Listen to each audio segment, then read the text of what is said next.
Hello, hello. I'm Lanissa James. I'm one of the educational specialists and outreach coordinators here at HSLDA. And I am so excited today on the topic of joy with the awesome Katie Watkis. Did I say it right? Yes, you did. That's great. I'm so excited, Katie. We're so excited to have you today. And you have a wonderful, wonderful platform that you call Life in the Mundane. And so I just kind of want you to take it away. I'm the homeschool mom of seven.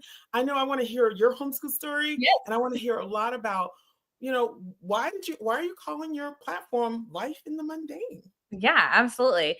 So I am a second generation homeschooler and I'm married to a second generation homeschooler. And so a lot of people are like, how did you come to this? How did you decide to do this? And really, it was something that I had a fantastic experience and I loved it. And I wanted to be able to do the same for my children.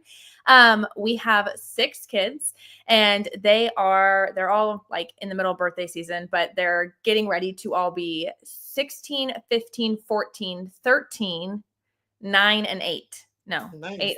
7. 8 and 7. I just gave one of them an extra year. 8 and Okay. 7. Okay. Okay. Um, so we have a wide variety of ages in our home. We do every season intensely because of having 4 kids that were 12 months and 2 weeks apart. So we're in the teen season and we are doing all things teen, driver's license, and figuring out navigating social media and phones and all of that fun stuff. But yeah, we came to homeschooling because we knew that we wanted that opportunity for kids. I wanted the ability to customize things for my children.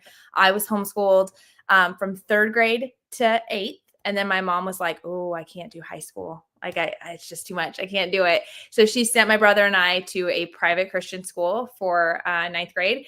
And after 2 years, I was like, I can't do it. I can't sit here until 3 o'clock and then come home and have homework and do all of that at the same time. I was like, I really just need I just wanted to be able to do my school and learn it and be done and be able to study things I want to study instead of what's offered. And so my mom let me come home and then she's been homeschooling high school ever since for all 7 of my siblings. And it's one of her favorite ages now. So I just think it's just kind of crazy how things work and God's been in all of that. But yeah, my channel is called Life in the Mundane. I am on YouTube and Instagram and TikTok and wherever else. And really my purpose of starting it and the name specifically just came from doing a lot of mundane things in life and realizing that while we tend to think about these big like vacation moments or graduation or those big things, those pivotal moments, in reality, what helps to shape our children, what helps to disciple them, to teach them, all of those things comes from those mundane moments. And so it's all about making the most of those little moments instead of always focusing on so much effort on the big moments. I love that. I love that. Now we have a lot in common. Did I hear you say your mom had seven? So Yes, you're one of seven. I'm the Great. What oldest of number are 7. you of seven? I'm the oldest of 7. Wow, that says a lot about you. That's exciting. I have seven. I'm the mom of seven, so I respect that. And then you have six, so I have that's 6, yeah. exciting. Yeah, so that says a lot about not what's taught, but what's caught when you're part of a big family. So before we kind of jump into it, do you want to talk a little bit about why because a lot of people don't know. Mhm. It's not a big things. It's a lot of little things that create the memories that last a lifetime. But evidently, you caught that being the Yes. oldest of seven. So tell us, like, what was that like, and what did you learn that you're bringing forward into your parenting? Yeah. So I think that one big thing that I learned is that, really individualizing your child's education. So we were 7 completely different kids, like could not be more different in every Yeah. stretch of the imagination. We had some that were very academically minded, some that school was absolutely just what they had to grin and bear and get through. We had kids who loved to be outside. And then myself, I am a self-proclaimed air-conditioned homeschooler. And I just believe God designed me to be inside. And, come for Love it. me, all the 1,000-hour outside people. I'm sorry, but it's just who I am. My children go outside plenty and I enjoy them from the window. So it's okay. Love it. And so my parents did a really good job of nurturing those things. They didn't put us in a lot of sports or activities, but they always made sure to give us a lot of opportunity to explore our interests. So as a early, I don't even think I was quite in high school yet, maybe later middle school, I was really interested in becoming a teacher. I thought I wanted to teach like first or second grade. And so my mom connected me with a Christian teacher in a Christian private school. And I got to go shadow her every single week for like a month. And I Wow. learned very quickly that I have no tolerance for classroom management. I love it. And I And was like, that's what's wonderful about homeschooling, right? You get a chance to get exposed to maybe what you want to do or so maybe you can what you tweak it. don't want to do, Yes. right? I was like, I'm all about the teaching. I love teaching, but I was like, it ain't gonna be like this. And that was nothing, the lady I was following was an amazing teacher, but I was just like, okay, I realize, it's not quite what I thought it was. And so I think that's the beautiful thing that I bring into my homeschool that I enjoy doing with my kids is going, okay, you're interested in this. Let me give you every opportunity to try this out, to play with this, to learn from people who are actually doing it, not just from textbooks. Yes, we learn from courses on things, but you want to be a writer? Okay, let me connect you with these actual writers That's and you right. can interview them and talk to them and what is life like and how hard is it to get your books to sell and what all Right. goes around that. And so it's just been neat to be able to give my kids that opportunity. My senior year in high school, my mom had us do a leadership course and she put it all together herself I love it. and piece things together far before ChatGPT was a thing. She was putting together her own curriculum, Right. and our final project was that we had to put on an event, like we had to do everything. And so my friend and I, that she was homeschooling, we put on an entire women's retreat. We brought in a speaker from out of state. We took registration. We had to plan the food and the events and the goodie bags and take in registration costs. And we did the entire thing, just the two of us. And that was an incredible learning experience and definitely skills that I've used far beyond school. I love it. What you are describing is individualized education, how homeschooling really is different. It's different than someone telling you, right, what Yeah. you're going to learn. You're going to do English, you're going to do math, science, history. There's so many different ways to learn. And like you said, kids are different. You can have the same set of kids and you have six different problems or seven Exactly. different problems. And they're not problems, they're just different scenarios, of how kids learn.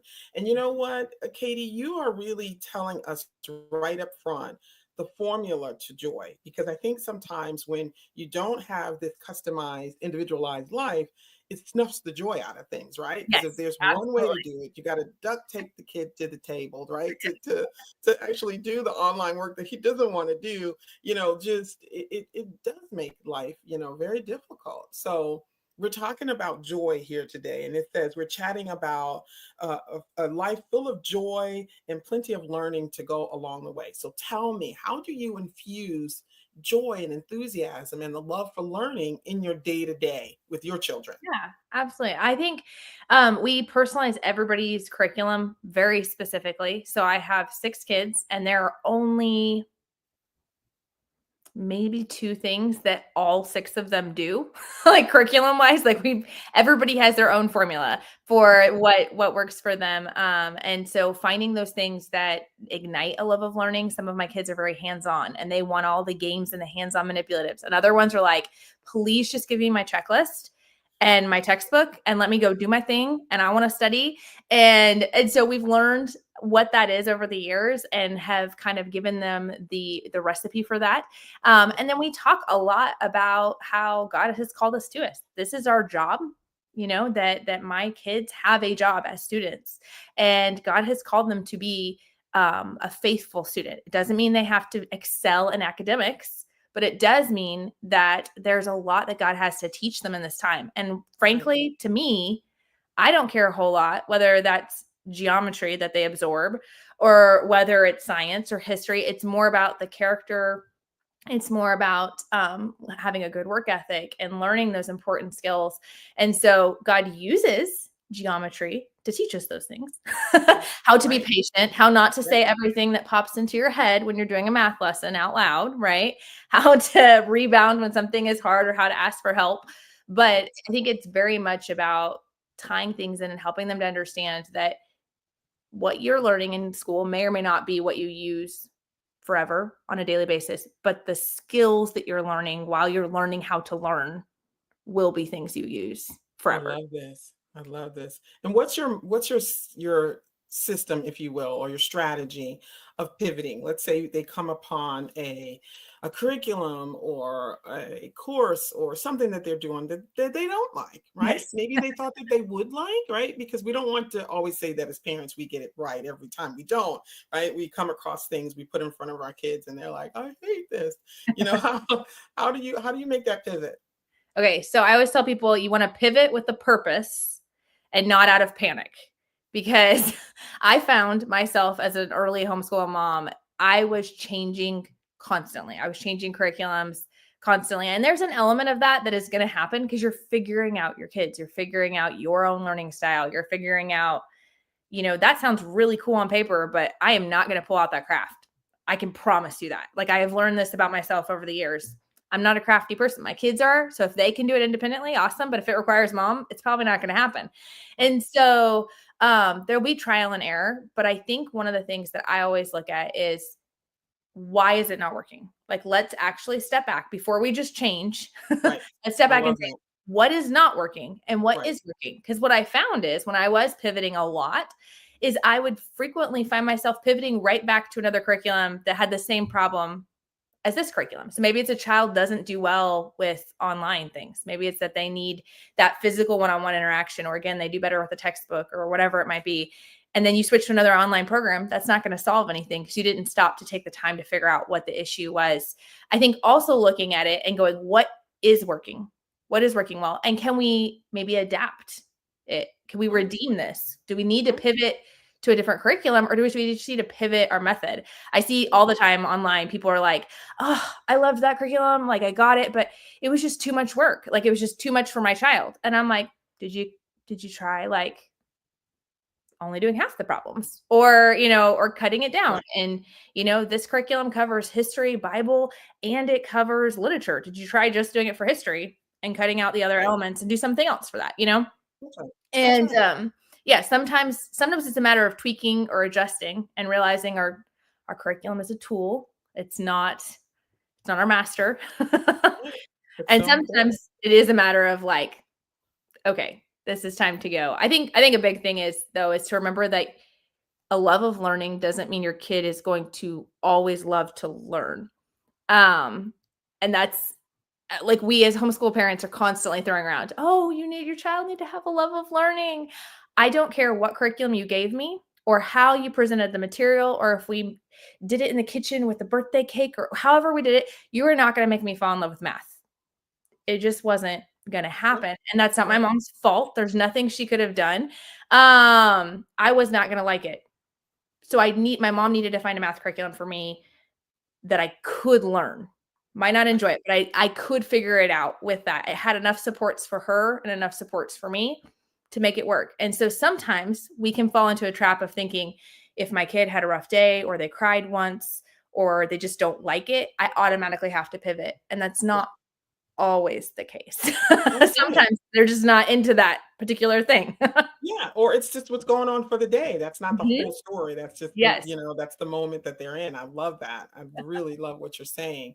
And also knowing that the parent and the child play a part. I love what you said about the whole craft thing. That's me. I can't color, cut and paste anything. That's not my, art is not my thing. And I have a daughter who is, graduating senior at a major university in their arts department. That's Mhm. God, right? Yes.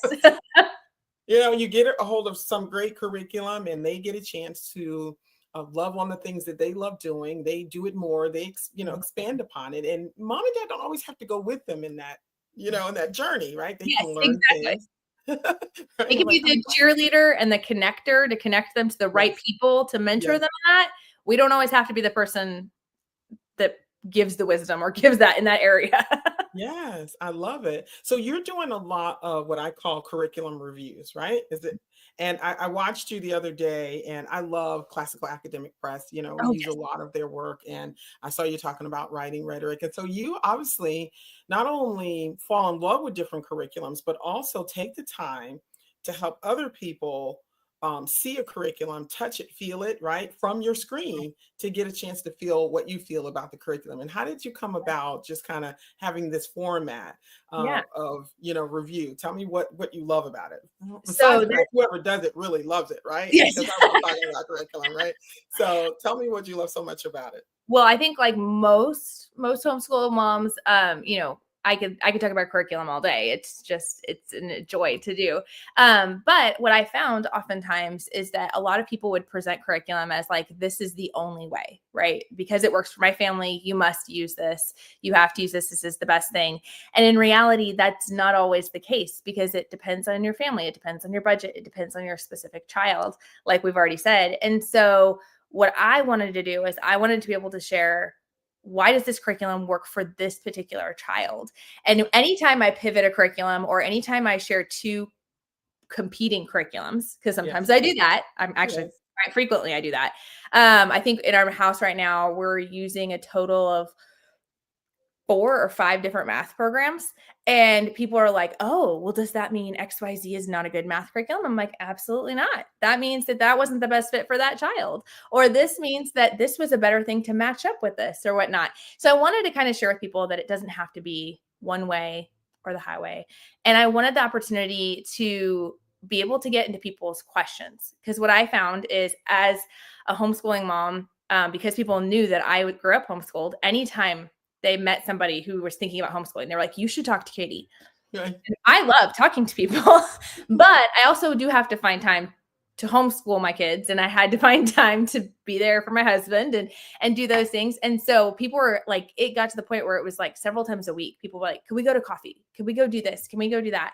And I wanted to answer all their questions. So I was like, man, if only there was a way I could like share this, and Right. then when somebody needed it, I could send them that information. Right. And so I started out by posting videos on Facebook, like not fancy. If you go back and look, horrible lighting, like all the things. And I was just like, I'm just going to share what I'm using and then I can send it to somebody. But what I learned is after doing it for several years, or I guess it was about 9 months at that point, by doing 9 months, I was like, I can't find anything because Facebook's not designed for you to like go back and find videos. And so I was like, I should put it on YouTube, I guess. And so it was never like, I'm going to be a YouTuber. It was just like, I want to help moms. And I feel like this information could help. And then they can ask the more in-depth questions and I can answer those in the chat. So yeah, that's just kind of how it got started. I love that. I love that. And so I want to talk to you a little bit about, let's go back to the topic about math, because I understand the Yes. whole, you may have several different math curriculums. People are like, what, tell me how you manage it all. Because I think the thing we have to make sure we don't forget to say is that you don't have to do the entire curriculum of everything. This particular curriculum has great, you know, algebraic equations, and this, Mhm. curriculum has great, multiplication and division, memorization, etc. And so you're pulling the best out Mhm. of each of the curriculums. And do I have that right? I just want you to Yeah. just talk a little bit about, for those who are listening and they're thinking, oh my gosh, I could barely manage one math curriculum, right? Yeah. And So she's talking about four math curriculums. some of my kids are doing only one math curriculum. 3 of my kids, half of my kids are actually doing 2 math curriculums at one time. And the way I've figured that out, you first of all, I'm new to doing 2. When I have a friend who said that her mom always had them do 2 math curriculums at all times, and I about had a cow. I was like, if my mom had done that, I would have been so mad. And would have been so discouraged. But I didn't fully understand what she meant by that. And like you said, it's a little bit of pulling the best from both worlds. It's Right. also a matter of you can't just match up any 2 math curriculums. Like you can't take something as rigorous as like a Saxon and double that with something that's just as rigorous. Like that's, you'll bury your child unless they're like a math lover, and then that's great. But like you probably can't do that. So what I try to do is I try to find a math curriculum that they can do pretty independently, that they really don't need a whole lot from me for. And Right. then I find a curriculum that is a little more hands-on, that has more of the game element to it, because I have a lot of my kids who love learning through games, and love that hands-on aspect. But my 4th child, my daughter, has a lot of medical special needs. So our life is incredibly up in the air Right. constantly. We Right. are in and out of the hospital, in and out of the doctor's offices, It's a whole lot. And so because of that, I didn't feel like a hands-on curriculum I could consistently do every single day. So Yes. we do the independent one every single day because we can do that.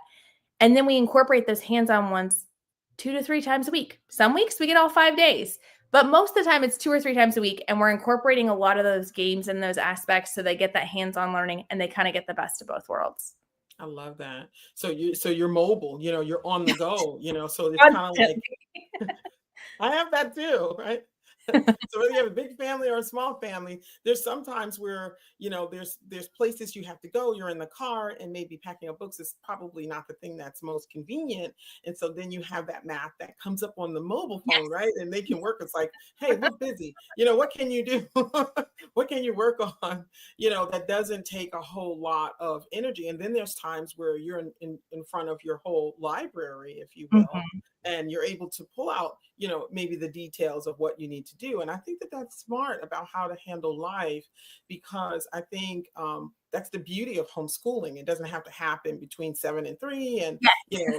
in your day may it may get kind of choppy, right? And so there's ways to still get solid academics done, even in a busy day. I love it. You're smart. And also that helps with the joy, right? Yes, Instead it of being does. convicted, right? Oh my gosh, we've been gone all day. I thought we were only going to be gone an hour. And here it is. It's 4 hours later. And oh my gosh, we come home and pretend we have to start the math all over just because it has to happen from the kitchen Yeah, table. yeah. Right. And so I love that. And so, when you come across parents who are asking questions, what kind of questions are they asking you mostly when they see, what you're sharing on your YouTube channel? What kind of questions I think come up the most for you? I get a lot of how do I make certain curriculums work or which ones they should buy. And I'm like, it's never that simple. It's always about knowing your kid, knowing your Yeah, thing, all that's the right. things. But I also get a lot of questions about homeschooling kiddos with special needs. Because I do have several kiddos, varying from medical special needs to mental health stuff to just more academic. And so it's definitely been a journey figuring that out. A lot of parents who are looking for encouragement because their kids are not meeting the mold or the standard that we're used to. And so my oldest son didn't start reading even semi proficiently until he was 14, and he's fine with me sharing that. I want to assure you, I Right. asked him. Right. But he worked hard, I worked hard. There were a lot of tears, there was tutors, there Yeah. was curriculum changes, there was a lot of Yeah. different things, but dyslexia is a beast sometimes. Yes, And it it is. Mhm. it was rough. But through that, it's been able to help me help other moms to be like, "Hey, it's okay. You'll Yeah. get there." He's Yeah. got a driver's license. He's got jobs he works. Like Right. he is successful. Reading is Right. still never going to be his thing, like ever, but we've gotten to the point where we can function in life and he can actually succeed quite well. It's just not going to he's not going to be the one that's going to sit down with a novel for fun, on Yes. a Sunday afternoon. Yes. Yes. And also not comparing yourself. Talk a little Yeah. bit about that. I think what people don't realize is that I think the thief of joy is comparison, Yes. you know? And so when you understand whatever the situation, however, whatever the children that God gave you, they're a blessing. Children are the heritage of the Yes. Lord, and the fruit of the womb is his reward. It's a reward. And you have to fall in love with the reward he's given you and how he's given you that reward. And all of the details to it. So talk to us a little bit about how you manage that, particularly dealing with the special needs and still keeping the joy of Jesus still in your heart in the process of the challenge. I think one of the things is we teach each of our kids that you are fearfully and wonderfully made in the image of God, and God doesn't make mistakes. So there are things that are hard for us, and there are things that we struggle with. Um, and I have to remind myself of this too. But there are things that are hard, things we struggle with, and God uses those things for His glory. God uses those things to glorify Him and to grow us. And so instead of looking at those things as a negative, instead of always being hard on ourselves or things like that, we need to look for those opportunities of growth, those opportunities where God is teaching us. And what is he teaching us? Is it about the actual curriculum or is it about the character and whatnot? And so I think that's a big thing. being careful about what you consume is always something I recommend. If you're struggling with discontentment, if you're struggling with comparison, maybe you need to take a pause on social media. And I say that as somebody who literally makes her living on social media. So I'm giving you the permission. Take a break if you That's need to. right. That's right. Mute, unfollow. It's nothing against that person. It should never be out of a sense of like bitterness or anger. It should just be out of a sense of like, hey, I know I'm vulnerable right now to comparison, and this might not be a wise use of my time in this moment. So that's something that definitely should be considered. Also considering what you're consuming as far as, are you consuming encouraging things? Have you taken the time? There's fantastic books out there, Teaching from Rest and Homeschool Bravely, and so many other amazing books written by homeschool moms that's very much encouraging you in your journey, and encouraging you in embracing the family God has given you. So not just avoiding maybe negative influences, but also putting in positive influences in that as Mhm. well. I love that. I want to go to one of the questions. Hannah says, how do you start homeschooling littles, K through first, when you have others, littles that need attention, the baby toddler, So, I think when you're the mom of many, you're called to uh, a, a gift of multitasking, right? You don't get the luxury to just, I had one child for like 4 years and I still dream about it. I was like, oh, that was just so precious. Everything was about this one child. It's over and it'll never come back because now mom has to be in different places, right? How do you handle when you have littles? And we've been there. I mean, give your littles tip. Yes, absolutely. So, I never got to experience the having only one child, homeschooling wise. So when I first started homeschooling, I had a 4-year-old, a 3-year-old, a 2-year-old, and a 1-year-old, two of which who had pretty severe needs. And so it made for absolute chaos. And I would go to all of the homeschool conventions and I would talk to other people and I'm like, what do you do? And they're like, well, you have the older kids help with the younger kids. And I was like, I don't have any older kids. What are you talking about? They're not older yet. They're not older and they're not helpful. And It's so so true. I say that to say I get it. I understand. Yeah. Yeah. I think the benefit and the blessing of homeschooling is that when you are homeschooling littles and you're homeschooling that kindergarten, even up to second grade, it doesn't take a whole lot of time. Yes. And so the blessing in that is you can take little pockets, and we're very programmed to think we have to sit down and do it in one setting. Even if we've understood the fact we don't actually have to sit at the table and we can do it wherever, we think we have Right. to do it from a beginning of a school day to an end of a school day. And in the littles ages, I really recommend just find the pockets of ideal time. And you might find a rhythm for your family where that's consistent. Okay, Right. when the other little ones are taking a nap, that's our good time to work on maybe a harder concept like a math concept or teaching reading or something. Whereas we can do, read alouds when kids are running around or while you're nursing or, whatever. So it's finding pockets of time, but they might be different day to day, and that's okay. One thing that we did is we had a basket of toys that were only for school hours. I And love they that. were cool toys. Like I intentionally went and found the things that I knew they'd love the most that do not make noise. Let Mhm. me say it again, that do not make noise because that's not going to help nobody. Have a basket of those that are only available during school hours, and get that out when it's time. Bringing them alongside you, 100%. Probably the best thing that I ever invested in is the cheapest thing, and it was just having pieces of construction paper and stickers. And I would just hand one sticker at a time to my 1-year-old, and they would take it and they'd stick it on the piece of paper and then they'd put their hand out. And I could just teach while I was doing it. This is a mindless task that I could do, and it kept them busy for a long time. When they get a little older, you can pull off the outer shell of it. So if it's like dot stickers, you pull out so it's just a bunch of dots, and then they can start peeling it off and putting it on themselves. And it can buy you quite a bit of time. Now, boys are a little different. Boys They're are a a little lot more different. high energy, and that trick did not work for them.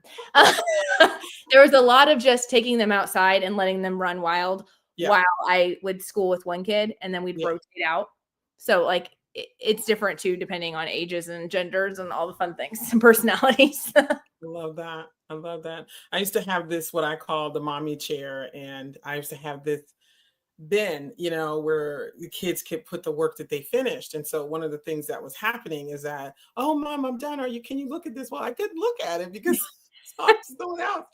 And I was like, this is the place that you put it when you're done. And when you want me to look at it, you just know that it's in the for mommy to do box, right? And Yes. I'm going to get to it. And we're going to, and then also there was also a time in the week where I was in my favorite comfy chair and I kind of had a rotation where people came to me, Yes. right? It was kind of, this was like our checkup, like bring your book and, it's your turn. And, you Mhm. know, they would come and it was somebody else's turn. So they knew they had to come back and just, it's a blessing. It really is a blessed problem, to be blessed with a lot of children and have your hands tied with the blessing of them needing you, because it's fleeing too, right? I know that there are people who are watching who their kids have grown up. I have some in college now, and Mhm. they're like, "Oh my, I got it. I don't need you." I was like, "You don't need me anymore."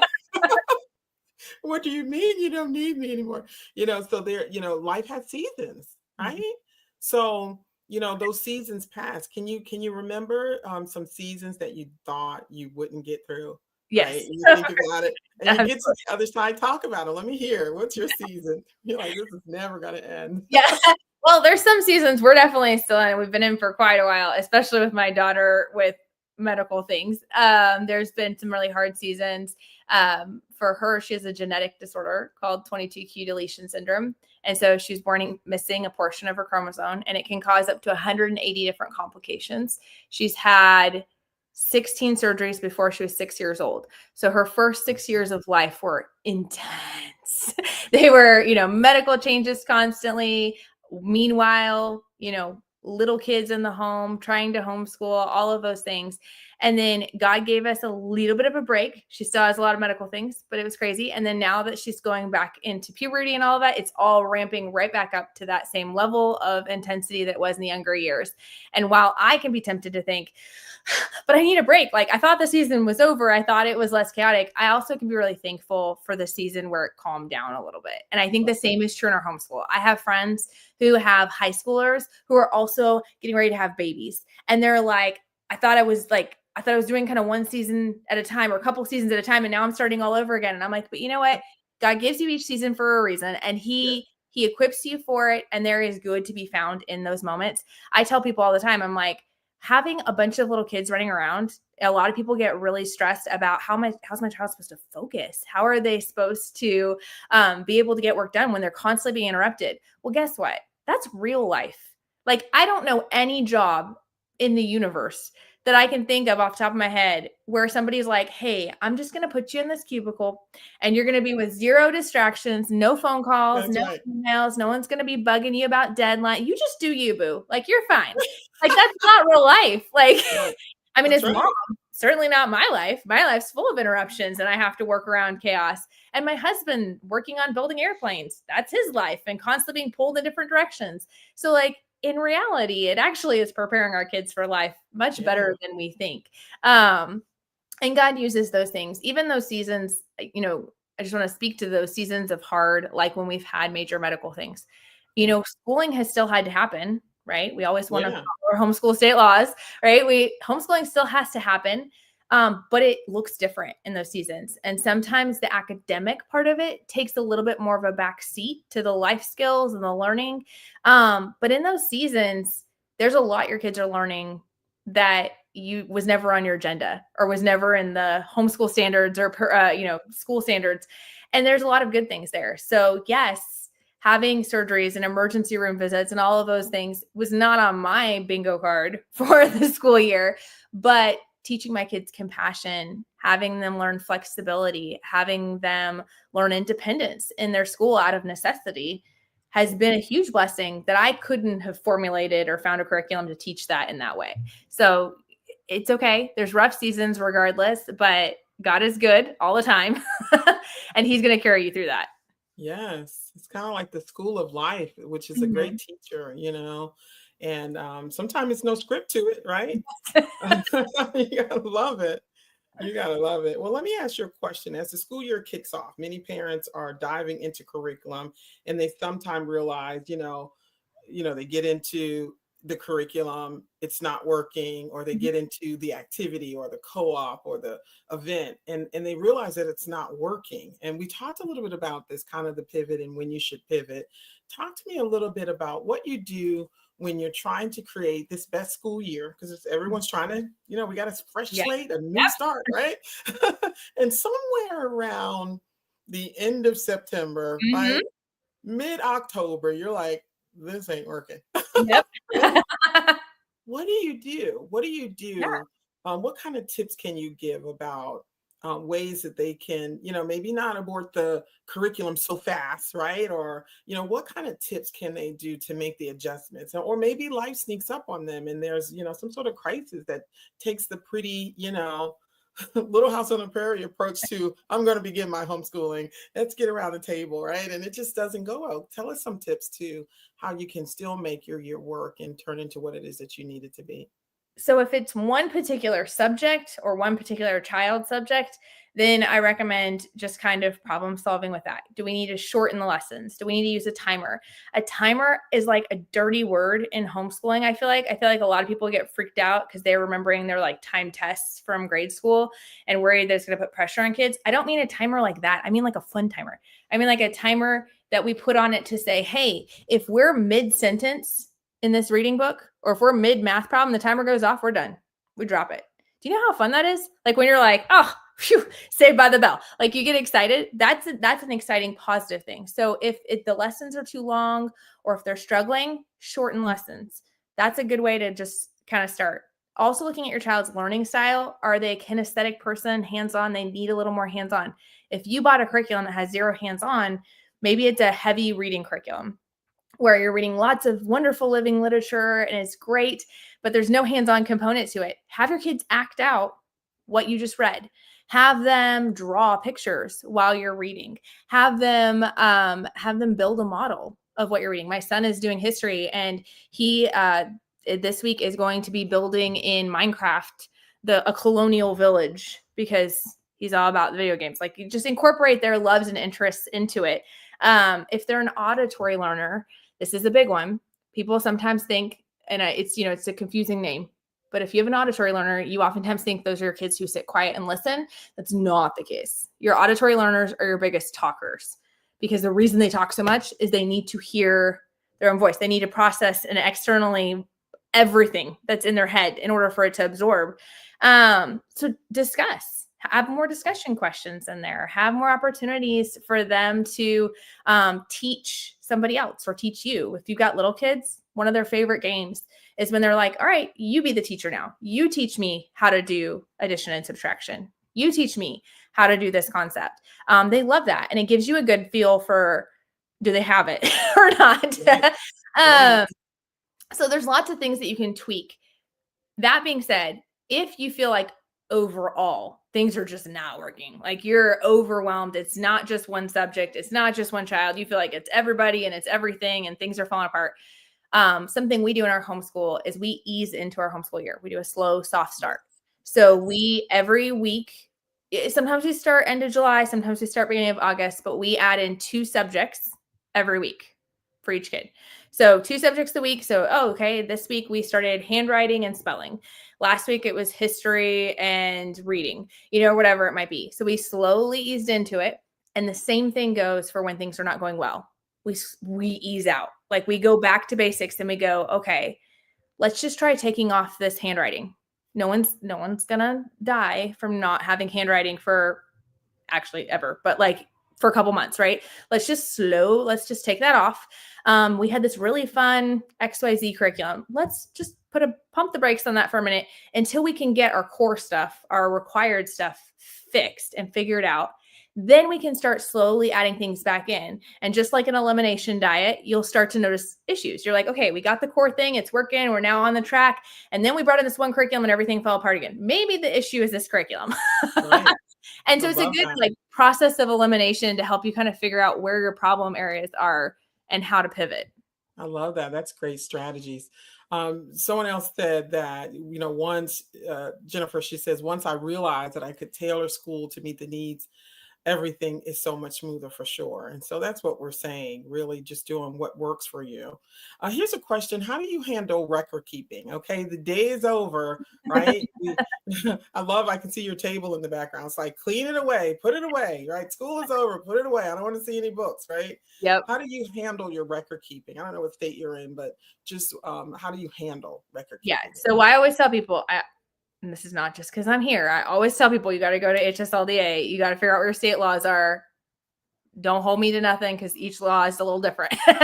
Right. You guys are the experts. But I really try to make record keeping as simple as possible. I have 6 kids. We're using a bajillion curriculums. It's overwhelming. It can be overwhelming if you make it overwhelming. But the Right. way that we do it is really, really simple. At the beginning of the year, on years that I'm doing good, on years I'm not, at the end of the year, I will go through, and for anything consumable, I rip out the table of contents. For anything not consumable, I photocopy the table of contents. And then if it's something we only did like 3/4 of the way through or halfway through, then I highlight anything we actually did. If we did the whole thing, then I'll just put the whole thing in there. And I collect those because that gives you a really good kind of idea of what was covered. If there's a scope and sequence, pull that out too. And then I have one binder, one singular binder for the entire year for all 6 kids all together. They don't have their own because I would literally be buried alive in binders if that was the case. And with that, I put a sample of everybody's beginning, middle, and end. So I take all those workbooks they worked on. I pull out the first lesson, the middle lesson, the end lesson, hole punch those suckers, stick them in there, and I toss the rest of the books. I know, gasp.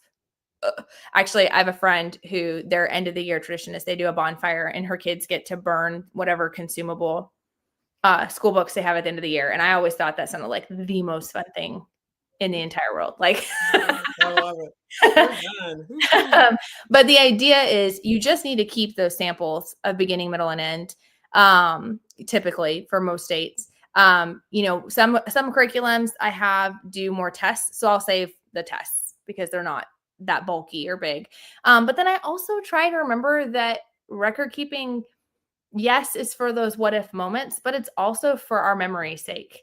So what are the fun things that I'm actually going to want to remember? Like, I really don't care how they did on their spelling quiz 10 years from now. But you know what I love to do is I love to look back at that, 3 elections ago when we were learning about how elections worked, how presidential elections work, and my kids made up their own campaign posters for dinner, for picking dinner, and they had to run a campaign on their dinner selection, and they had to call up their aunts and uncles and make a presentation, and they made a poster.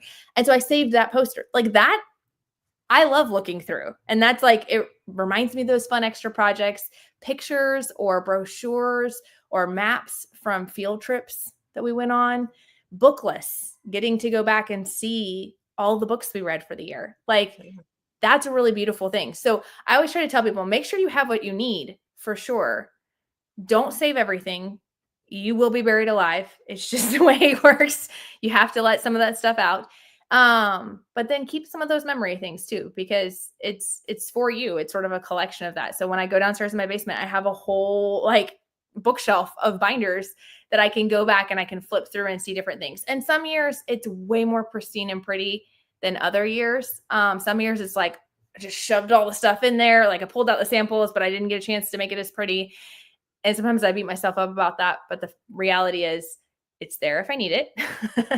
And, something is better than nothing.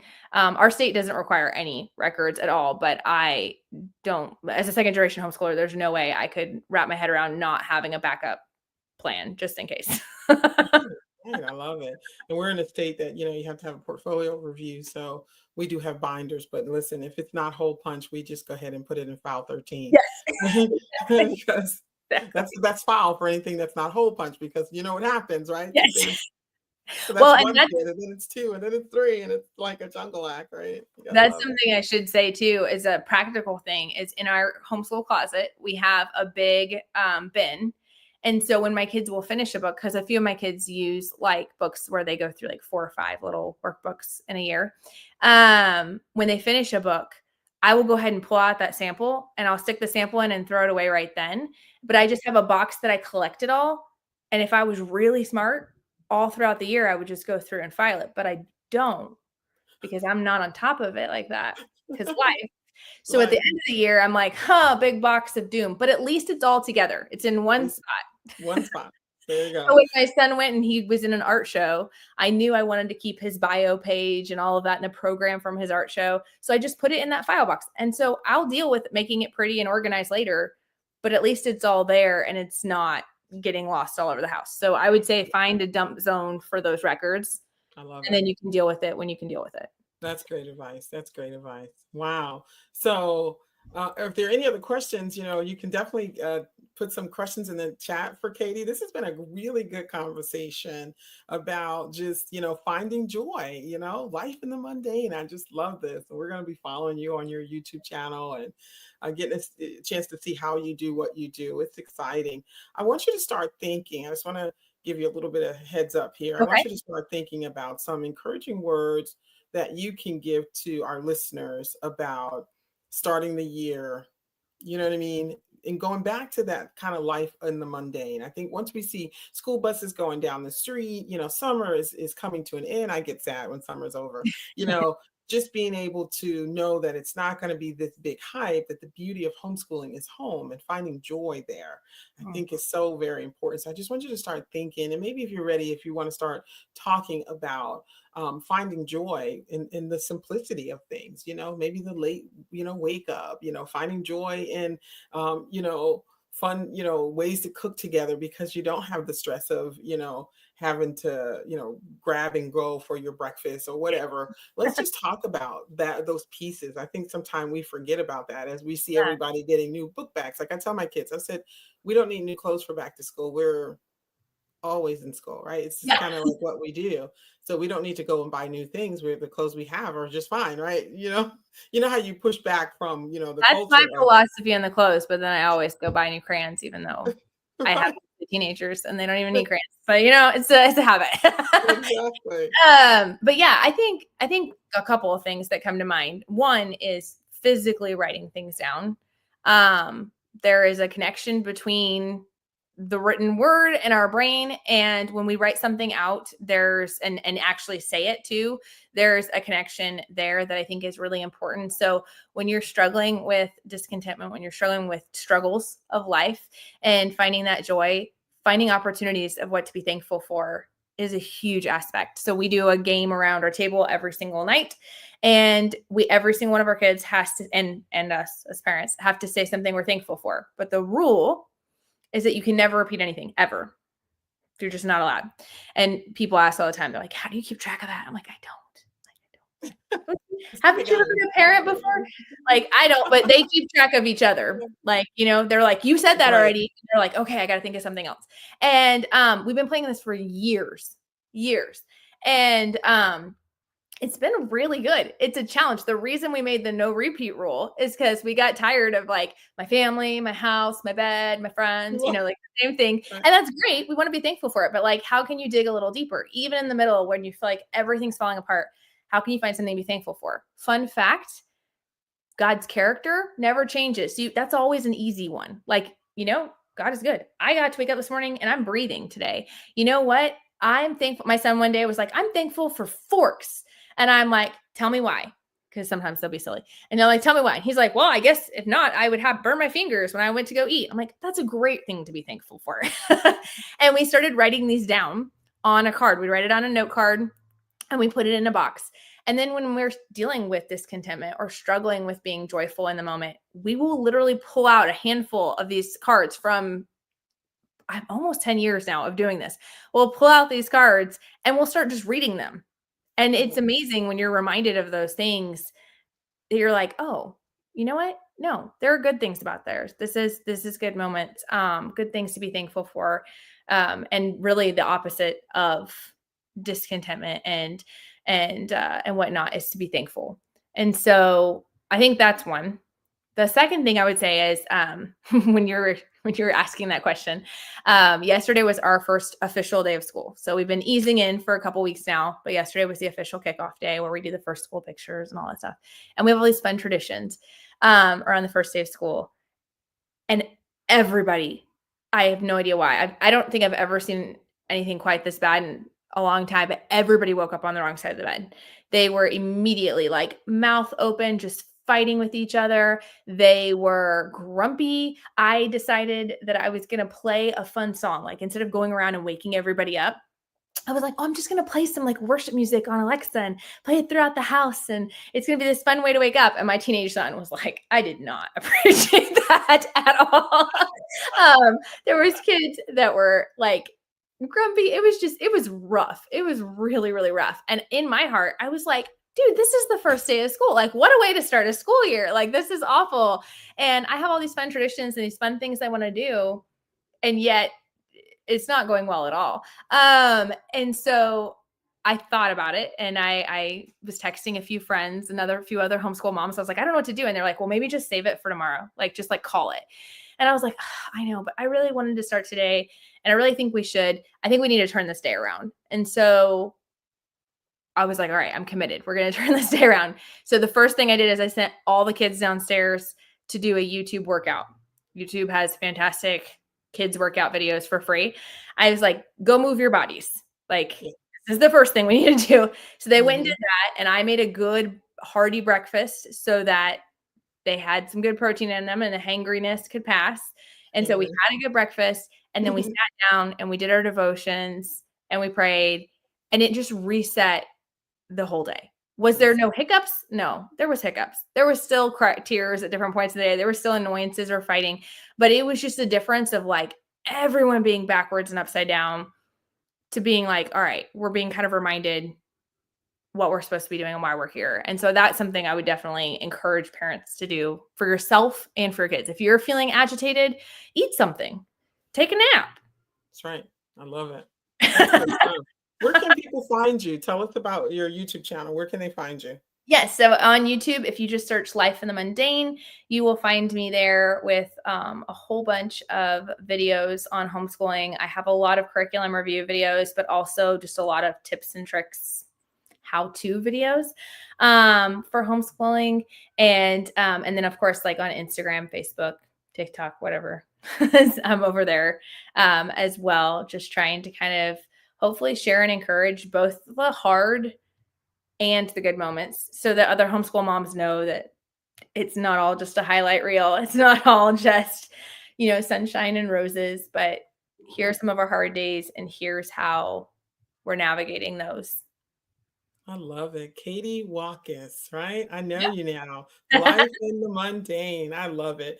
And I want to remind everybody from watching that if you have not joined us, at HSLDA, don't miss this opportunity. We would love for you to join us at HSLDA. You can go to www.hslda.org.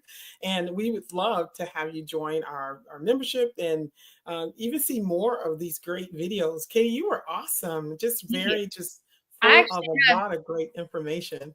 I actually have several videos on my YouTube channel about HSLDA and all the extra benefits or how it's helpful for special needs families as well. I'm a huge, huge fan of HSLDA, and my parents were members from the beginning, and I've been members from the beginning. So I would definitely ditto that call. I tell people, I'm like, you wouldn't drive a car without car insurance. You wouldn't own a house without house insurance. Don't homeschool without HSLDA. I love that. We appreciate you so very much. This was great. Thank you so much, guys, for watching. Katie, we're wishing you the very best for your new homeschool year. Thank you. Keep sharing with us. We'll watch you on your YouTube channel. And thank all of you for watching. Again, you can find us at www.hslda. Thank you so much for watching, and bye for now. We'll see you again soon, Katie. Thank you.